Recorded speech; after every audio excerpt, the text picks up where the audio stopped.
Personal story segment tonight, President Obama and Islam. That is the subject of this evening's Talking Points memo.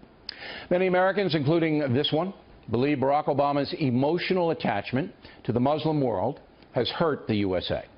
There's no question the Obama administration's greatest failure is allowing the Islamic terror group ISIS to run wild, murdering thousands of innocent people all over the world, including many Muslims. Mr. Obama has never acknowledged that mistake, nor does he define the ISIS threat accurately.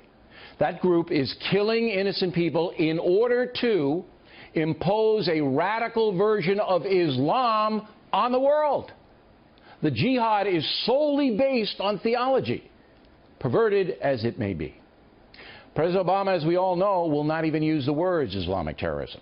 Again today, when telling the nation that America will maintain 8,000 troops in Afghanistan, the president did not accurately describe the situation there, putting forth that it was more about politics than Islamic terror. That is why the United States will continue to strongly support an Afghan-led reconciliation process, and why we call on all countries in the region to end safe havens for militants and terrorists. But they are not just militants and terrorists.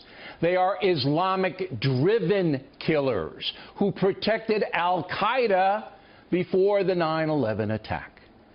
Yet the President of the United States does not define the terror issue clearly. Here's why.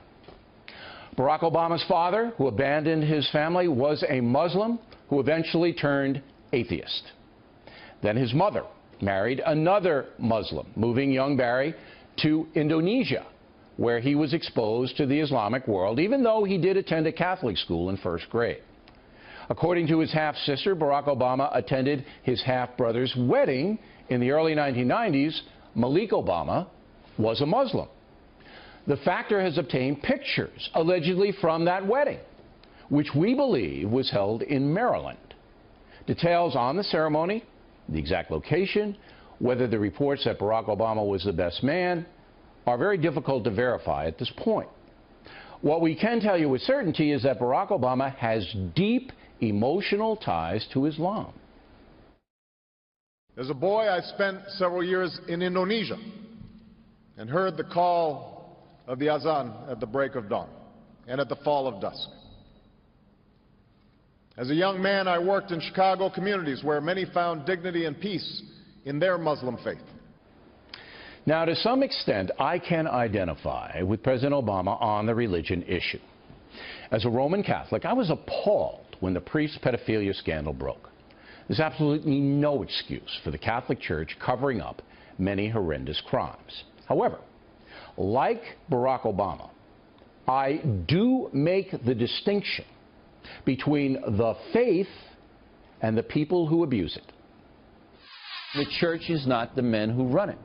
The church is the abiding theology behind the doctrine of Jesus. And the country is the abiding philosophy behind the Constitution. And I think if everybody understood that, you could put it in perspective.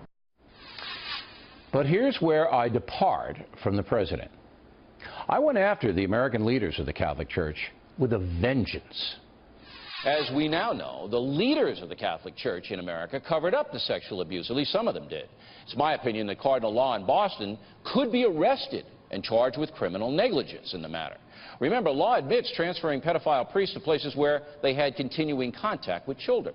Americans have a right to demand, and I mean demand, that their authorities take care of Cardinal Law, not the Pope. That American authorities take care of a man who aided and abetted the molestation of American children. We have the right, every American citizen, to demand that this cardinal law is removed. It's way beyond just Catholics. Law was eventually booted out of Boston, but then given a cushy job in Rome, another embarrassment for the Catholic Church. Barack Obama should do what I did, aggressively call out those who abuse the Muslim faith, who commit atrocities under a religious banner. He should make defeating the jihad a central issue and stop trying to diminish Islamic terrorism by avoiding the simple truth. Radical Islam is a direct threat to the entire world.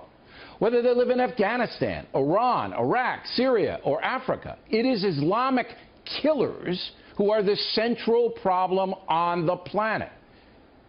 President Obama should acknowledge that today and begin to correct his mistakes. And that's the memo.